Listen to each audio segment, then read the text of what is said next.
Welcome to Aditya classes. आज हम लोग एटीपी के बारे में स्टडी करेंगे। एटीपी के 5 टॉपिक पे हम लोग फोकस करेंगे। पहला कि एटीपी का फुल फॉर्म क्या होता है।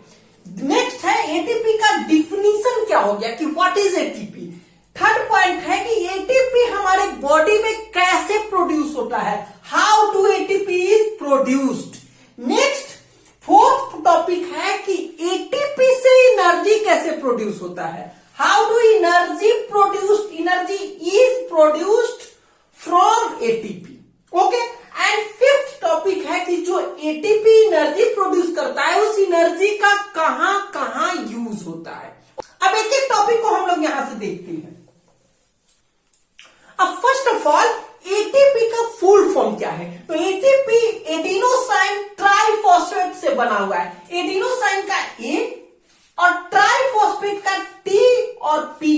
ट्राई मीन्स 3 फॉस्फेट, यानी कि एडिनोसाइन में 3 फॉस्फेट मॉलिक्यूल अटैच होकर के एटीपी बनता है। ओके, तो एटीपी का फुल फॉर्म क्या हो गया, एडिनोसाइन ट्राइफॉस्फेट। नेक्स्ट एटीपी है क्या, तो एक्चुअली एटीपी हमारा एनर्जी करेंसी है। तो एटीपी इज एनर्जी करेंसी, और काहे के लिए, तो फॉर मोस्ट सेलुलर प्रोसेसेस, हमारे बॉडी में मैक्सिमम जो सेलुलर प्रोसेसेस होते हैं उसमें एनर्जी के फॉर्म में कौन यूज होता है, एटीपी। ओके, फाइन इसको इसी वे में कर देंगे। ATP is energy currency for most cellular processes. Okay, तो अब एनर्जी बनता कैसे है, एक्चुअली रेस्पिरेशन के थ्रू। रेस्पिरेशन में क्या होता है, रेस्पिरेशन में एनर्जी प्रोड्यूस होता है। ये आप लोग पहले से देख चुके हैं। रेस्पिरेशन में क्या होता है, फूड का ब्रेकडाउन होता है और उससे एनर्जी प्रोड्यूस होता है। अब ये एनर्जी जो है जैसे ही प्रोड्यूस हुआ वैसे ही हमारे बॉडी में पहले से होता है एडीपी। एडीपी का मतलब क्या हुआ, एडिनोसाइन डाइफॉस्फेट। इसमें दो फॉस्फेट एडिनोसाइन में 2 फॉस्फेट अटैच्ड है, तो इसको कहेंगे एडीपी। अब क्या होगा कि और एक इनऑर्गेनिक फॉस्फेट, देखिए ये फॉस्फोरस नहीं है, पी हमने लिखा है, पी नॉट फॉर फॉस्फोरस, ये फॉस्फेट है। तो फॉस्फेट का एक और मॉलिक्यूल इसमें अटैच होगा, लेकिन अटैच होने के लिए एनर्जी चाहिए पहले से। तो जो रेस्पिरेशन में एनर्जी प्रोड्यूस हुआ, इस एनर्जी को यूज करके ये एडीपी एक और इनऑर्गेनिक फॉस्फेट से अटैच हो जाएगा और इस अटैचमेंट से बन जाएगा आपका एटीपी। यानी कि आपने देखा कि एटीपी का फुल फॉर्म क्या है, एटीपी को डिफाइन कैसे करेंगे, फिर एटीपी प्रोड्यूस कैसे होता है। तो डाइफॉस्फेट में एक और फॉस्फेट जुटता है और इसमें जो एनर्जी रिक्वायरमेंट होता है वो रेस्पिरेशन के थ्रू जनरली आता है, और इस एनर्जी से ये दोनों कंबाइन होकर के एटीपी बन जाता है। यानी कि 2 फॉस्फेट पहले से था, एक और फॉस्फेट जुड़ के 3 फॉस्फेट्स बन गया, एडिनोसाइन ट्राइफॉस्फेट। यहां हो गया एटीपी का फॉर्मेशन। अब ये एटीपी जहां एनर्जी की जरूरत होगी, एनर्जी करेंसी है ना ये, यानी एनर्जी का डिमांड पूरा करेगा। अब ये क्या करेगा, जब भी सेलुलर प्रोसेस में, किसी सेलुलर प्रोसेस में एनर्जी की डिमांड होती है तो ये एटीपी स्टोर रहता है हमारे सेल में।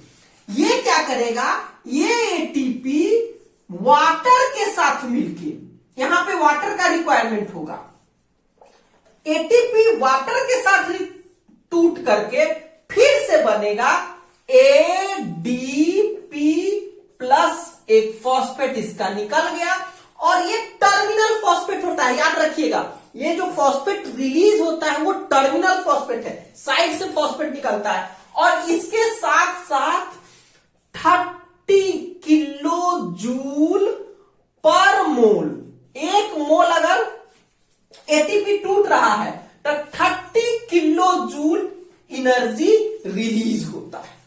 तो आप देख सकते हैं कि एटीपी वाटर के साथ कंबाइन किया और उस क्रम में एटीपी और फॉस्फेट बना, यानी कि टर्मिनल फॉस्फेट टूट के हटा, और जैसे ही हटेगा तो 30 KG kilo joule energy release होगा। किसके किसके लिए? 1 मोल एटीपी। ये भी याद रखिएगा कि 1 मोल एटीपी टूटता है तो कितना एनर्जी देता है?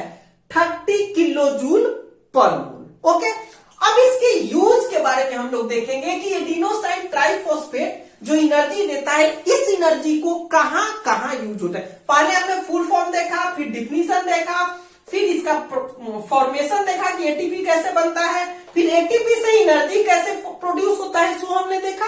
अब इस एनर्जी का यूज देखेंगे। तो इस एनर्जी का पहला यूज हो गया, इसका पहला यूज हो गया कॉन्ट्रैक्शन ऑफ मसल।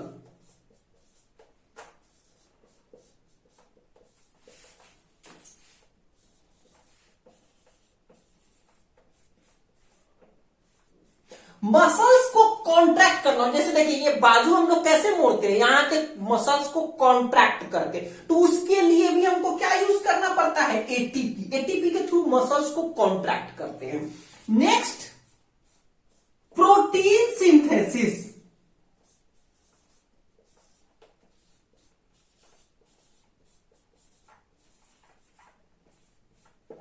ओके, तो यानी कि अगर बॉडी में प्रोटीन बनता है तो उसमें एनर्जी का रिक्वायरमेंट होता है, और वो एनर्जी भी हमको कहां से मिलेगा?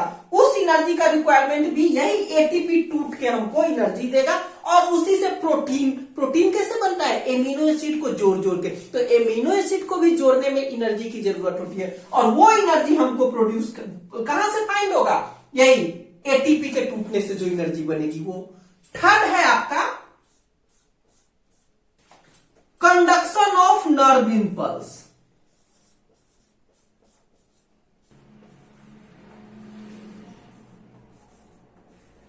ओके, इटसेट्रा, ईटीसी दे रहा हूं, क्योंकि और भी बहुत सारे काम होते हैं जो इस एटीपी से निकले हुए एनर्जी के द्वारा हम लोग करते हैं, लेकिन ये 3 इंपॉर्टेंट है। क्या क्या? Contraction of muscles, protein synthesis, और थर्ड है कंडक्शन ऑफ नर्व इंपल्स। यानी हमारे बॉडी में जो नर्व्स का, जैसे यहां पे टच किए तो हमको फील कैसे होता है? यहां से करंट प्रोड्यूस होके जाता है हमारे स्पाइनल कॉर्ड में, स्पाइनल कॉर्ड से ब्रेन के पास जाता है, तो ये जो इलेक्ट्रिक सिग्नल जाता है उसमें भी एनर्जी लगता है, तभी जाके वो इलेक्ट्रिक सिग्नल हमारे बॉडी में प्रोड्यूस होता है। तो उस सिग्नल को भी प्रोड्यूस करने के लिए जो एनर्जी जरूरत होती है वो एटीपी से निकला हुआ एनर्जी ही यूज होता है। ओके, तो इस तरह से full form, definition, production of ATP, ATP से एनर्जी प्रोडक्शन, और यूज हमने एटीपी का यूज देखा। Okay, thank you for watching this video.